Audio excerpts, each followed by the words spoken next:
What's happening, everybody? Welcome to the channel. Today I'm going to be doing a movie review on Jojo Rabbit, directed by Taika Waititi. Now, this movie is a coming-of-age film centered around a young, fanatical Nazi youth whose world is turned upside down once he finds out that his mother is harboring a young Jewish girl. That's the premise of the movie. It stars Roman Griffith Davis as Jojo, the title character. Also stars Thomasin McKenzie, Sam Rockwell, Scarlett Johansson, Rebel Wilson, and Alfie Allen. With Taika Waititi, the director himself, playing Hitler. That is an imaginary version of Hitler as seen through the eyes of Jojo. Adolf? I don't think I can do this. Was? Of course you can. So you're gonna get out there and you're gonna have a great time, okay? And just by me saying all that, it's hard to believe that this movie ended up being one of the most lighthearted, fun, comedic movies I've seen in a long time. I had such a good time watching this movie. And despite a lot of things that do happen in this movie, by the end I just had a warm, fuzzy feeling at the end of it all. And that's mainly due to the cast. Everyone in this movie is a Nazi besides Thomasin McKenzie, who plays the young Jewish woman that Jojo finds in his home. But don't get it twisted, even though it's such a lighthearted, fun movie at times, it does not stray away from the serious matter of the Nazi-occupied Germany. You know, it takes a lot of those elements seriously, and there's still a few moments in this movie that where I damn near almost teared up. There's some heart-wrenching moments in this movie as well.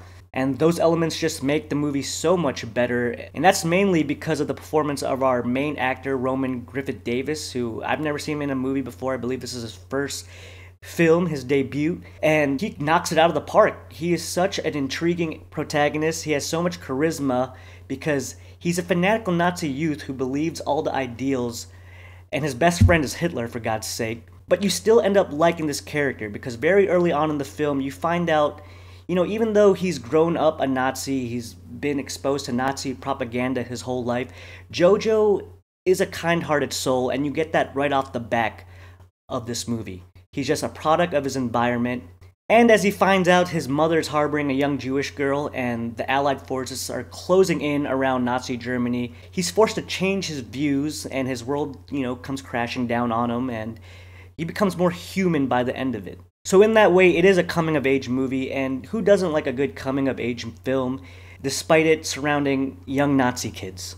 And the other performances in this movie are amazing as well. Thomasin McKenzie as the young Jewish woman. The chemistry and banter between her and Jojo is amazing. It's one of the best parts of the film. And one of the most charming parts of the film is the relationship between Jojo and Elsa. They form such a great relationship, and the banter between them is one of the best parts of the film. It's one of the most funny parts of the film, the way they just go back and forth because he hates Jews and he's a dumb Nazi. And this movie makes fun of Nazis, even though the main characters are mostly Nazis. This movie portrays them as the buffoons that they are, and their crazy ideals are just so over the top. You know, even the older characters, like Sam Rockwell's character, Captain K, he finds himself in the position to train these kids to be future Nazis, and he's over everything as well. He's a good person who wants to be a war hero. He's just stuck in this position and forced to believe these Nazi ideals as well as Jojo. But he's still a likable character, and you could see that, especially with him and Alfie Allen's relationship, which is pretty funny as well. Rebel Wilson, I thought she was great in this movie. You know, she's in it enough to throw, you know, her little funny gestures and comedic moments. She's not in it a lot, but when she is, you know, it's fine. You know, she has a very minor part, and I thought she was great in it. And one of the strongest performances is Scarlett Johansson as Jojo's mother, Rosie. She's phenomenal in the movie. Someday you'll meet someone special. Why does everyone keep telling me that? Who else tells you that? Everyone? Anyway, it's a stupid idea. You're stupid. I love her relationship with Jojo. It's one of the most endearing parts of the movie, their interactions together and the way they play off each other, because although her son is a fanatical Nazi Hitler fanboy, Rosie herself doesn't really believe in the Nazi ideals, and this makes an interesting situations between her and Jojo. Because she knows that Jojo is just playing into what he's been grown up into. She knows she's a smarter kid than that and a much kinder kid than what he plays out to be with his crazy Nazi beliefs that he really doesn't believe, because when it comes to action, when it comes to doing what a Nazi would do, he doesn't. You'll find that out. So her relationship with Jojo and Thomasin McKenzie's relationship with Jojo are just the soul and the true heart of the film. And then we got Taika Waititi as the imaginary Hitler who, is the devil on Jojo's shoulder. Even though in the beginning he gives him the confidence. You think, oh, Hitler's not that bad. He gives Jojo the confidence he needs to advance in life, even though a lot of the advice he's given Jojo is terrible advice. Sheesh, that was intense. What am I going to do? No idea. Got it! I will Burn down negotiate. the house and blame Winston Churchill. Or negotiate. So Taika Waititi, he steals his show as Hitler. You'd think he'd be in it more, but he's in it enough as imaginary Hitler, and he does a great job.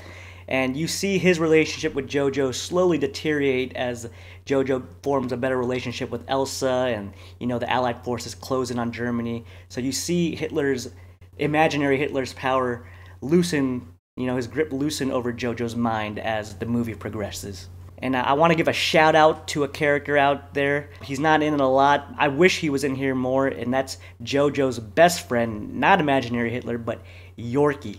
This little cute, adorable fat child is one of the best parts of the film. He's hilarious. I wish he was in it more. Jojo? Yoki? Hi! You're a soldier now? At your service.